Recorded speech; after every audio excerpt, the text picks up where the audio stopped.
هغه ته زه وینا کوم الټې وکړئ تاسو ټول مټۍ نه خوړلې وې موږ چې کوم کار ستاسو سره وکړو هغه به تاسو عمر له یاد ساتئ انشاءالله دا وینئ زمونږ ملګري دا پیسې نیولې د خیره سره جذبه دې ته وایي کارکنان دې ته وایي والسلام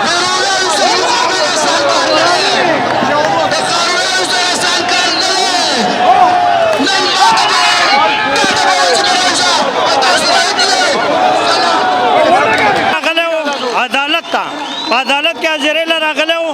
خپلو کیسونو د هغه عدالت ته جج ته مخامخ کېدو چې هغه په ناجایزه طریقه باندې رینجرز د رانا ثناء الله په حکم باندې گرفتار کړو او هغه په ناجایزه طریقه باندې وړی شوی او د هغه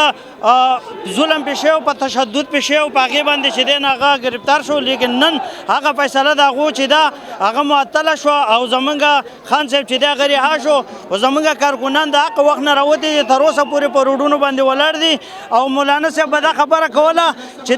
د پی ټي آی کارکنان چې دی دا وی نرم تیتلیا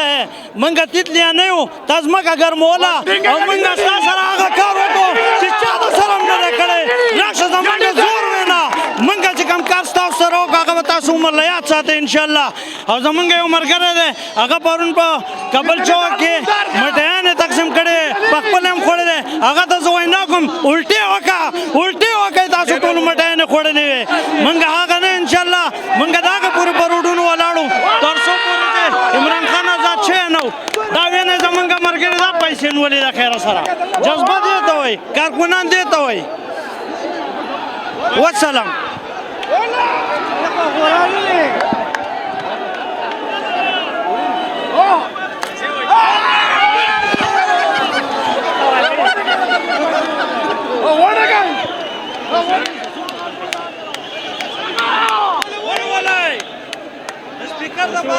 خوشحالي ورځ په دې ده چې که دا خبره نور هم ایسارېدی نو په دې کې خون خرابه کېده او زموږ د غریبانانو وینې پکې تویېدې خو پی ډي ایم وال ته زه دا وایم چې په دې چلونو باندې کار نه کېږي میدان ته راوځئ الیکشن وکړئ نو پته به ولګي چې اوبه څه دي او غله به ګرځېدل او روغ سړی به جیل کې نو دا خبره نه وه او موږ د عدالت شکریه ادا کوو چې عمران خان یې رها کړو عمران خان چې الله پاک رها کړو که نه دا د ټول قوم فتحه ده دا د غریب سړي فتحه ده دا زموږ فتحه نه ده دا د ټولو غریبانانو چې هغه د دې غریب دپاره جنګېدو او ظالمانو او جابرانو گرفتار کړو نو دا غریبانان راووتو څه چې پکې مړه دي هغه هم د خدای تعالی غریبانان دي د هغو د مغفرت دعا کوو او الله پاک دې داسې ججان او داسې عدلیه په پاکستان همیشه لري چې ښکلې او بهترینې فیصلې کوي د قوم او د زموږ د غریب عوام په حق کې فیصله وکړه موږ د دې ډېره غټه شکریه ادا کوو ښکاره خبره ده په دې خو د لارې هغه نادان راوله هغه هم پوهېږي چې سیاسي خبرې دي او دوی د انتخاب د لیټ کولو دپاره